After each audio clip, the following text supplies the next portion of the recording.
Olá pessoal, tudo bem? Vamos trabalhar com o tema, nesse vídeo, lavagem de dinheiro, especificamente no que toca às chamadas gerações das leis de lavagem de dinheiro.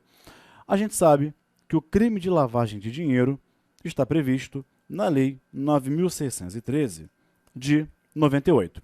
Qual é a grande questão para começar o nosso raciocínio? Vamos começar o nosso raciocínio dizendo o seguinte: a lavagem de dinheiro é sim um crime autônomo, contudo, ele depende da prática de uma infração penal anteriormente. Ou seja, o que é lavagem de dinheiro? A palavra é transformação. A lavagem consiste em um processo que visa a transformar um valor de origem ilícita em um valor de origem lícita.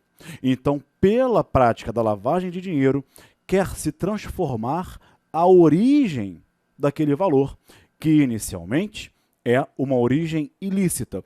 Então, busca-se construir, elaborar uma origem lícita para aquele valor.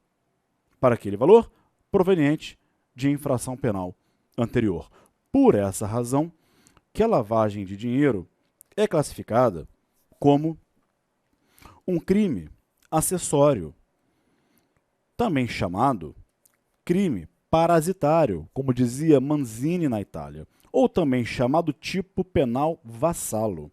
É disso que surge a natureza acessória da lavagem de dinheiro. Ou seja, eu tenho aqui o crime de lavagem de dinheiro e aqui uma infração penal antecedente, ok? Bom, e a pergunta que eu faço é a seguinte: qual é essa infração antecedente? Em outras palavras, qual pode ser a infração penal antecedente que vai gerar o valor ilícito que posteriormente será lavado? E aí? Qual é esse crime, essa infração penal antecedente? É justamente no que toca à infração penal antecedente que vem o estudo das gerações das leis de lavagem de dinheiro. E existem, fundamentalmente, 3 gerações de leis de lavagem de dinheiro. Essas gerações, como disse a vocês, estão ligadas justamente a quê? A essa infração penal antecedente. Nos seguintes moldes: as leis de primeira geração, as leis que tratam da lavagem de dinheiro, chamadas leis de primeira geração, são leis que só admitem como infração penal antecedente o tráfico de drogas.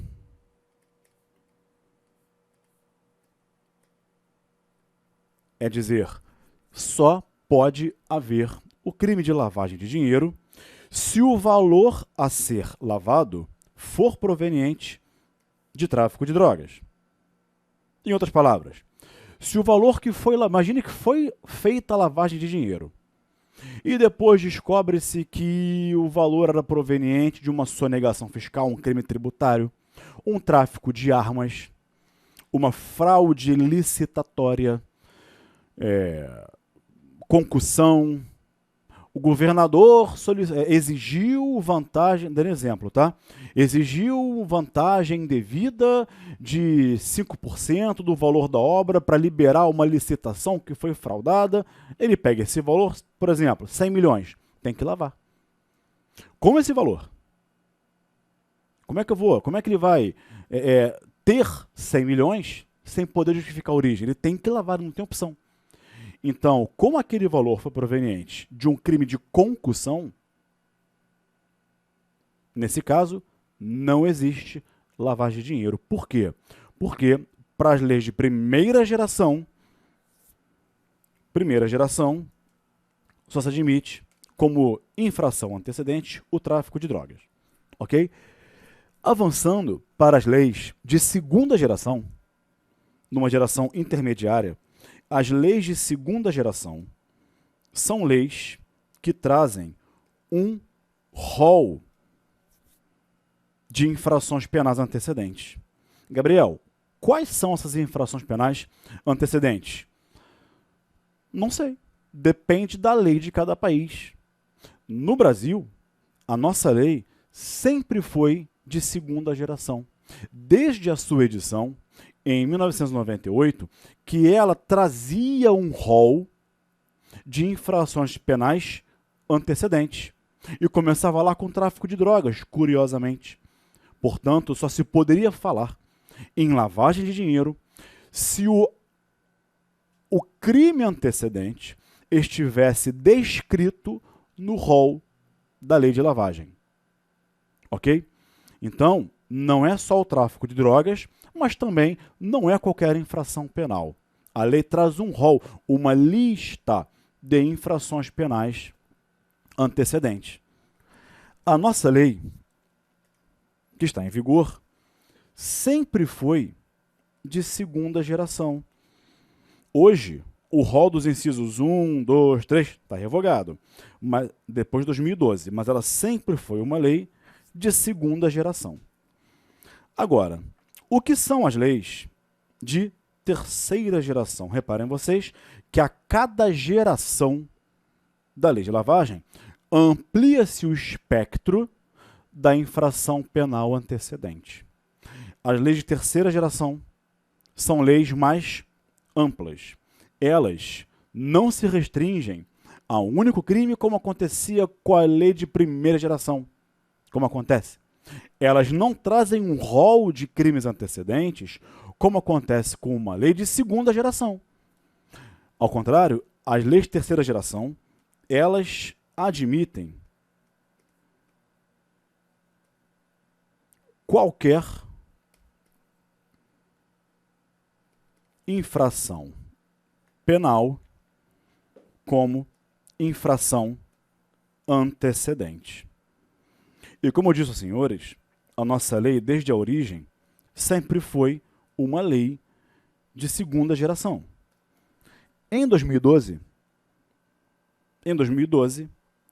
a lei 12.683, ela fez o quê? Ela revogou o rol que existia no artigo 1º da nossa lei de lavagem. E ao revogar esse rol, o que aconteceu? Ao revogar esse rol, deixou de existir o quê? Aquela relação de crimes antecedentes deixou de existir. Quando então, olhando para a redação legal, o que nós podemos concluir? Que a partir dali, por não haver mais aquele rol de crimes antecedentes, passou a ser possível, passou a ser admissível a lavagem de dinheiro sujo proveniente de qualquer infração penal. Conclusão, em 2012, a nossa lei passou a ser uma lei de terceira geração. Então, reparem vocês que a nossa lei de lavagem de dinheiro, ela mudou de natureza ao longo do tempo. Desde a sua origem, em 98, ela sempre foi uma lei de segunda geração, por trazer aquele rol de crimes antecedentes. A partir de 2012, pela revogação daquele rol, ela passou a ser uma lei de terceira geração. Ok? Passou a ser uma lei de terceira geração. Portanto, hoje, a nossa lei de lavagem de dinheiro é uma lei de terceira geração. Pode haver lavagem de dinheiro de qualquer infração antecedente. E quando eu falo infração penal, abrangem-se crimes e também contravenções. Ok? Mas uma última questão ainda sobre isso. Qual? Eu tenho lá uma infração antecedente e a lavagem, certo? Olha para a tela. Olha para a tela. Qual é a questão ainda que deve ser analisada sobre isso? Sobre essa natureza acessória do crime de lavagem de dinheiro, associado à informação de ser uma lei atual de terceira geração.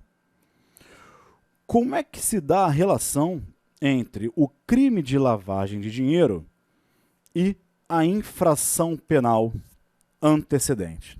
Bem, várias teses foram levantadas sobre isso. Por exemplo, o agente praticou, por exemplo, um crime contra a ordem tributária, também chamado crime de sonegação fiscal. Ou ele praticou um descaminho, ele é importador, exportador, ele importou um produto e não pagou a tributação devida, e depois lavou o dinheiro, enfim. Tá? Eu tenho uma infração antecedente, que pode ser um crime tributário, e eu tenho a lavagem de dinheiro. Bom,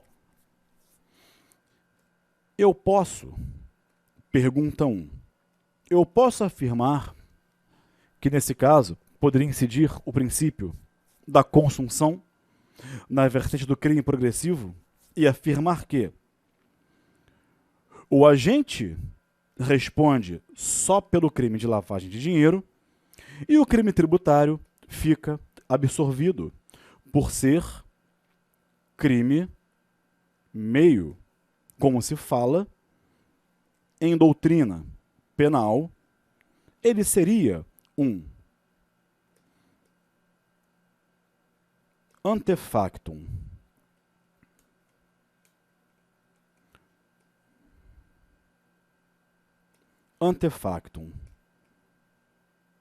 impunível? Essa tese, a depender da situação concreta, é uma tese que pode, sim, ser alegada, ok? Pode, a depender de cada caso concreto, essa tese ela pode ser alegada, sustentada, pode ser comprovada. Entretanto, a jurisprudência do STF e do STJ entendem, os dois tribunais entendem que não.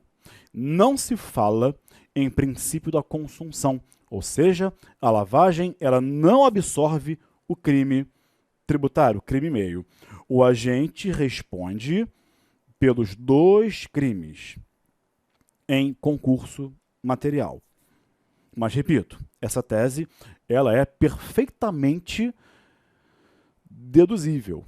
É possível, sim, deduzir essa tese a depender do caso concreto, mas o STF e o STJ são firmes no sentido de que não se fala em absorção, nós temos concurso material e a gente responde por pelos dois crimes em concurso. Pergunta número 2. Podemos afirmar que a lavagem de dinheiro poderia ser, como se fala em direito penal, um pós-factum impunível? Ou seja, o agente responderia só pelo crime tributário e não responderia pelo crime de lavagem. Essa tese, da mesma forma que a primeira tese, é perfeitamente passível de ser deduzida, a depender do caso concreto, a depender de como a situação aconteceu, como foi praticada a sonegação e a suposta lavagem. Entretanto, embora possa ser tranquilamente deduzível essa tese, podemos deduzi-la sim, apesar de ser tranquilamente deduzível, o STF e o STJ também entendem que não. A lavagem não configura pós-factum impunível. Então, igualmente, de novo, o agente responde pelo crime contra a lei tributária e o crime de lavagem em concurso material. material, onde há a soma das penas dos dois delitos. Tudo bem? Um abraço e até o próximo vídeo.